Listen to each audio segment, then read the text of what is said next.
Why did you put that out if you didn't want to talk about it? Oh, it was just part of the box. It just was sitting there. I don't know why. You got a bit of crumb for you.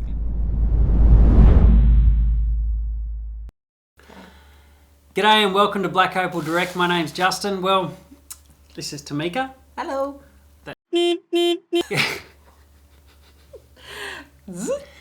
G'day and welcome to Black Opal Direct. My name's Justin and this is Tamika. Hello. Well, today we're going to go through some more stones from my collection that I've never shown you before, and a couple from the website that I think are really just such top gems that they deserve to be in a collection as well. So, and a couple of little myths that we're going to bust. Yeah. It's a whole other show. What Yes. shows copyrights? Yeah. And so we're going to go through a few stones in the collection, and you will find out that I am a little bit partial to crystals, just top gem crystals. There's all sorts of crystals, but when you get a Lightning Ridge or some of those top gems that come from some of those better fields, I just get weak at the knees. So, So which one should we start with? I believe this one. Yeah, we can start with that one for sure. So this one is quite special actually. We were in Tucson in February, and I haven't seen an Andamuka crystal for good 3 or 4 years, but of this quality, many more years. This is just an amazing gem, and it was in another vendor's booth, and I just decided that it was so beautiful that I had to buy it. And I didn't even ask for a discount. I just went, okay, it's mine. And what a beautiful gem. It has flagstone and chaff and that 3D colour on colour. And the thing about crystal from Andamuka is it's very rare to get that really clear sort of crystal type of Andamuka that is not milky. And this is one of those gems. It's just so special. I love it. And being a larger size makes it even more rare too. So very happy about that. Do you purposely go on the hunt for pieces for your own collection? I do. Yeah. I have another one you'll see a little bit that I did buy from another vendor as well. That I am on the search, on the hunt for some pretty top gems, and when I find them, I do put them away. Yeah. I mean, I can't help myself. I love opal so much that it's just got to be done. It must be a nice experience being the buyer of something that you're going to keep, rather than being the buyer of something that you're going to sell, pass on to someone else. It is. It's actually quite nice. Yeah, absolutely. That I've said, you know what, I'm going to buy that for myself. Yeah. And when I do go to Tucson, I usually do go looking around for something quite special and unique. And I used to buy these beautiful Damascus knives off a vendor who's a guy from the steep south, and he's as bushy as it gets, and he pulls out these amazing, beautifully patterned knives. But this time it was that crystal opal. Yeah. What a difference! What a different, Slightly cracker different. of a gem. So Not quite as beautiful, sharp. Yeah. Not quite as threatening. Not like my IQ, which that's more like my IQ actually. It's very blunt, not sharp. It's sparkly and clear. Not dense and Not thick. dense and thick. Doesn't even make sense, but anyway, we'll roll with that. Let's keep going. Let's pick another stone. Okay, let's go from one that's part of our online collection. Yeah, okay. So this one is on our website, and it's a cushion cut, but when I got it, it was this funny trapezoid sort of shape. It was really weird. Nice colour, and it was spread well, but I thought it would look much nicer and more pleasing if it was a symmetrical shape, and I'm partial to symmetrical shapes, ovals and cushion cuts. So I decided to cut this one into not an oval and not quite a cushion cut. It's like a hybrid, a rounded cushion cut, or what do you call it? A cushroval. Stupid. Anyway. Because the gem's so beautiful, it's got that gorgeous flagstone and what's the other one? Chaff pattern. And with that 3D colour on colour. It's super rare, and this is my two favourite patterns together. And this piece is perfect for a ring stone. Absolutely perfect. So yeah, that's a beautiful gem that I do have a customer lined up for. He's looking for a ring stone, and this one will be perfect for him. He doesn't know it's here yet because I'm bringing it to him in Denver when we come there in September. So it's going to be pretty special. He was looking for a stone exactly like this. I feel like that one in particular has had a lot of attention. Yeah, it has had a lot of attention. As well, anyway. I mean, it's a $25,000 stone. It's a beautiful gem, and you don't get green blue any better than that. It doesn't get better. It's so beautiful. Bright. It's got so much life to it. Yeah. Very happy with that one. Pretty special. Okay, this guy from your collection. Okay, so this one we've made a video out of actually on the website, and it's a cross pattern or star pattern opal, crystal opal, and that is so rare. So I've decided to keep it because I don't think I'll ever see another one again like it. But it's got that beautiful, as you can see when you look closely, it's got that beautiful cross going right through the stone, and as you move it around, the cross moves around as well with it. Amazing. Pretty amazing stone. I've only seen probably another 2 that have in this world, in this planet, that have that type of pattern. So it is a super rare type of gem, and I've seen one cross pattern from Perth. One of my followers sent me a video saying I've got one, and I was pretty impressed with it. It had a beautiful cross pattern like that, and as you move it around, the cross moves with the pattern. Crystal, or was it black? His is black, this was a crystal. So yeah, it's very rare type of opal. So that's why that one ended up in my collection. Very good. Okay, well, this guy, I'm sure no one has seen it, heard anything about it. Yes. So this is the beautiful gem that was underneath my father's house that he lived in Lightning Ridge in 1961. And it was only found 2 years ago. So there is a rumour going around about this beautiful gem that when we were in Tucson this year that we sold it for a lot of money, and it's a rumour and it's not true because we haven't sold it. It's still here, and I'm still very happy to own it because I've never ever seen a stone, a gemstone or a black opal quite like this one. It really is the most amazing gem I've seen, and I've shown it to other opal dealers that have been in the industry even longer than me, and they've even said I've never seen anything quite like it. So that really light mauvey blue and the deep red combination just doesn't really exist in opal, but it does in this one. So this is a pretty special piece. Yeah. And it has a lot of sentimentality because of the fact that it was pretty much under where my dad lived in Lightning Ridge when he moved there in '61, and his mining partner or good friend found it only a couple of years ago. So yeah, pretty special. I love that stone. Yeah. It's just that you end up with it really is what makes it even more of a rare find. It's so sentimental to me. I love it. Yeah. Because my dad and I, when we did business together, we were always searching for the ultimate gem, and we never saw anything quite like that. And the whole probably 20 years that I worked with him, we never saw a stone like that. Yeah. And I was growing up as a kid from like 8 years old, going to Lightning Ridge, even younger actually.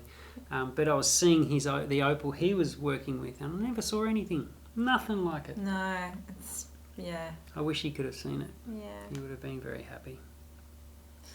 Yeah, that baby. It'll be a sad day if that ever goes. Yes, it will be. Yeah. All right, that guy. Ha! So this is another gem, and it's there's only 2 of them, but I found this one in a vendor in Tucson as well. Now I can see very clearly that this is a Lightning Ridge Knobby crystal opal, and the reason I bought it is because it has some beautiful pinks in it, and crystal opal is quite rare to have real gem pink colour in it, and this one does. So I decided to keep that one. Well, I decided to buy it first and then keep it, and I paid quite a lot of money for that stone. Very, very happy to own it though, because I don't think we'll see many more of them going forward. So No. very bright. They're all so clear. Yeah. So every crystal that I keep is always going to be clear and crispy, and it's going to have that 3D colour on colour. You don't want a flat stone. If you're going to collect, I reckon you need a bit of depth. My favourite. Oh, your favourite. Somebody's partial to pinfire pattern. So this is a stone that is on the website. It was in one of our lives on YouTube, and I polished this with a lot of you people watching on, and I really enjoyed that day. Actually, it was quite fun, and it is a $55,000 gem, and it was quite nice to polish it up, seeing all those beautiful pinfire come out. And pinfire is quite rare and usually doesn't last long when I'm put up beautiful pinfire up for sale. In history, like in the past, I haven't seen many last long at all. They just, somebody buys it pretty quickly. That being said, that's a little bit bigger stone, a little bit larger. So, it takes the right type of person to want to own a stone as special and as large as that one, because that's 15 carats. So it's quite a big gem. It's incredible. Yeah. Just the colour and the pattern goes right to the edge, like across the whole face. Yeah, it's really amazing. really even pattern, really even, straight across. Yeah, and that's quite rare. A lot of colour. Quite rare in a gem like that. Yeah. And that is knobby opal too. Yeah, it's amazing. I'm not sure if anyone notices how much pinfire goes across the social media posts, but it's because they're my favourite. Sorry. Okay. All right. So this one here, is a crystal that is, it's from a miner that has now passed away. He's a good friend of mine, and it's got a lot of sentimental value to it.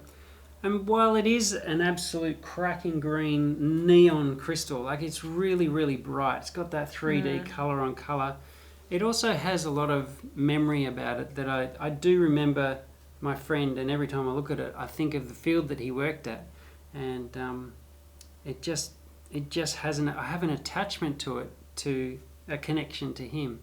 And this is the thing about opals, is if you get a handed down opal from, say, your grandmother or your mum or dad or whatever, and you have that memory of that person, so this opal now has more than just its own beauty. It has provenance, it has a history, and you grow a connection to that stone. And that's what makes me collect stones, because one day my son might have a collection, or he might, I'll pass away, and he'll see stories in these stones that he'll pass on to his children as well. And it is really important, and I think stories about these stones just help grow the love for them. Yeah, that's for sure. I think that's, the undercurrent to any kind of collection is that they're not necessarily incredibly beautiful or, worth of a high value. There's just sentiment in the pieces. Yeah, so I do get emails from people all the time saying, I've got this stone, it was my grandma's and I love it so much, and it's really not worth a lot of money, but the sentimentality around it means that you need to take care of it and cherish it, because it's not about money anymore. It really isn't. But there you go. That guy. Oh, this one here. Yeah. This is a crystal that I don't know whether it really belongs in my collection, because it's probably the black sheep of the group. It's not quite as high quality. It's still got that beautiful 3D colour on colour, and it's quite crystally, and I love it. But, I just probably at a weak moment, I thought, you know what, I want to keep that one too. And it's because I'm so partial to crystals. I really love crystals so much that... it just ended up there, and I haven't taken it out. It's remained. It's a nice green blue. Yeah, it's beautiful. Yeah. Yeah. Yep. And then this little fella down here. So when I was a kid, my father was looking for a big chunk of potch, and I'm talking like he wanted a brick size. So we couldn't really find too much that was the size of a brick, but he did find something about the half size of a brick. And over months, he carved this. And this is a green tree frog replica, but it's in potch or opal. It's all solid silica opal, but just has no play of colour. So it's called potch. And This little froggy. He's It's incredible. so cute. He's done such a beautiful job, and I remember when he was carving it, whether he was deciding whether to make it a shiny surface or a matte surface, or because frogs aren't necessarily shiny, but they do have kind of a matte skin depending on their wet or their dry or whatever. But they do have a bit of a natural glistening skin. Yeah, so he decided not to fully polish it shiny, so it looked as close to a frog as possible. And then he decided to put 2 little beautiful gem eyes in them. Little opal eyes. And yeah, I cherish this so much. I mean, when my dad passed away, this was the thing I really wanted to keep, because I just remember growing up watching him carve this and many other things at the same time, but he carved this, and this one meant the most. So I'm very excited. Yeah. Somebody asked me to show this online not long ago, so I thought maybe it's time to show it off. That's a true passion of someone that just loves what they do. Yeah, that's true artistry. Yeah. And that's way beyond my capability of using a Dremel. Way beyond. I can carve a blob. Oval. Oval. I don't even know if I could carve with a Dremel an oval. I can do it on those machines, but a Dremel, I'm not sure. Yeah, I've seen some people do it with a Dremel, and they're pretty talented to do Specimen. Exactly. Exactly. Well, that's about it for us today. Yeah, that was fun. I hope you enjoyed that. We haven't really talked about values on these stones, but it's more about what you like to collect, and I really love to collect these gems. Now I've got another bag of them, a whole bunch of stones, which you've seen in other videos that I've shown before, and there's black opals and perfect red on blacks in there as well. But I thought I'd share with you most of the other stones that I've recently acquired, and crystals that I just am so passionate about, and some of the stones that are on the website. Yeah. And I like to have that myth busted about that stone, because so many people thought it was sold, and no, it's not sold. Still here. Hope you enjoy that, guys, and leave a comment. Tell us which one you like the most. Yeah. And we'll see you next time. Bye. Still recording, by the way. Yay!